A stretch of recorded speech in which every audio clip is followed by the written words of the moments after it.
So, Riley, what has been helpful to you in combating racism?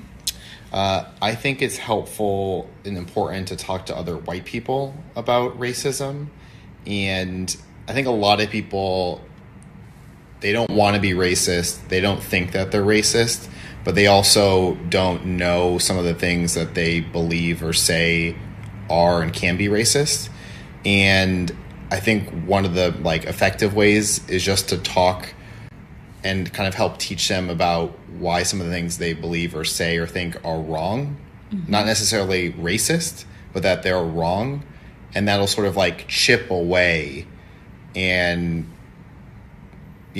contribute to some development in this area, but not necessarily take somebody from being a racist to not being a racist in one conversation. And it's just always being open to learning about racist things that we may have said or done without judgment and defensiveness. You know that white supremacy and white nationalism ranks nowhere near the top of the issues that are facing Black America. And the reason that you are bringing them up in this room is because it is an attempt to make the election all about race as the Democrats Not in my case, Ms. Owens. I'm sorry. Please do not characterize my motive. Mr. Chairman, it's my time. Yeah, it's my time. You've got your time, Mr. Meadows. I'll give you 3 more seconds.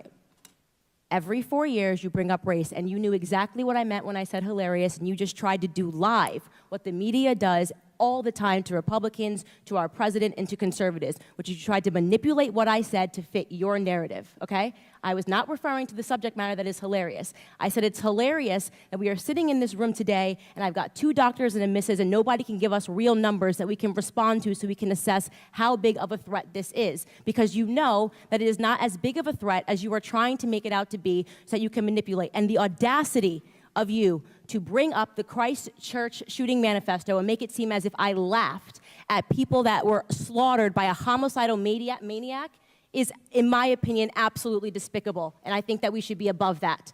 To try to assign reality or any meaning to a homicidal maniac writing a manifesto, which, by the way, let the record show, also stated Spyro the Dragon, the child's cartoon, as a source of inspiration. He also cited Nelson Mandela as a source of information. I don't think that Nelson Mandela has inspired mosque shootings. You can correct me if you think I'm wrong.